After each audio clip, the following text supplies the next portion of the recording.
1805028 kelas Ekonomi Syariah 1 Fakultas Ekonomi dan Bisnis Islam. Di sini saya akan memberikan tanggapan tentang materi yang sudah dijelaskan oleh Bapak Abdul Wadud Nafis yang berjudul Inflasi dalam Perspektif Ekonomi Konvensional Islam. Nah, apa sih yang dimaksud dengan inflasi? Inflasi adalah kecenderungan naiknya harga secara umum dan terus-menerus dalam waktu dan tempat tertentu. Selanjutnya, macam-macam inflasi. Macam-macam inflasi berdasarkan sifatnya atau laju inflasi ada 3. Yang pertama, inflasi merayap atau scraping inflation, di mana inflasi di bawah 10% dalam setahun. Yang kedua, inflasi menengah, inflasi antara 10-30%. Yang ketiga, inflasi tinggi atau hyperinflation, inflasi di atas 100%. Dan yang kedua, berdasarkan penyebab dari inflasi.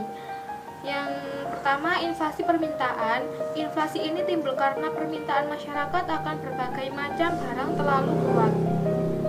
Yang kedua, inflasi penawaran. Inflasi ini timbul karena kenaikan biaya produksi atau berkurangnya penawaran agregat. Dan macam-macam inflasi yang ketiga berdasarkan asal dari inflasi. Yang pertama, inflasi berasal dari dalam negeri. Yang kedua, inflasi berasal dari luar negeri. Selanjutnya, sebab-sebab inflasi ada 3. Yang pertama, inflasi permintaan. Menurut penyebabnya, inflasi ini dapat terjadi melalui inflasi permintaan.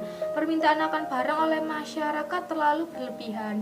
Yang kedua, inflasi penawaran disebabkan oleh terjadinya penurunan penawaran total sebagai akibat dari kenaikan biaya produksi. Yang ketiga, inflasi campuran. Inflasi yang mengandung unsur demand pull dan cost push. Inflasi ini sering disebut juga dengan mixed inflation. Kemudian ada dampak inflasi dalam perspektif ekonomi Islam.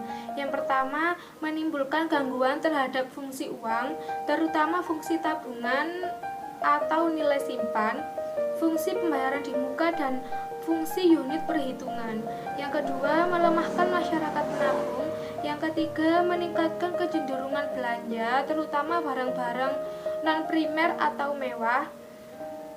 Yang keempat, mengarahkan investasi pada hal tidak produktif seperti penumpukan kekayaan.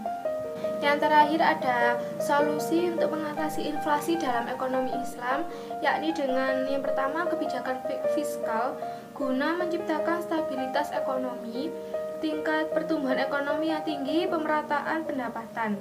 Yang kedua, dengan kebijakan moneter guna mendorong pertumbuhan dalam penawaran uang yang cukup untuk membiayai pertumbuhan potensial dalam output jangka menengah dan jangka panjang demi mencapai harga stabil dan tujuan sosial ekonomi Islam.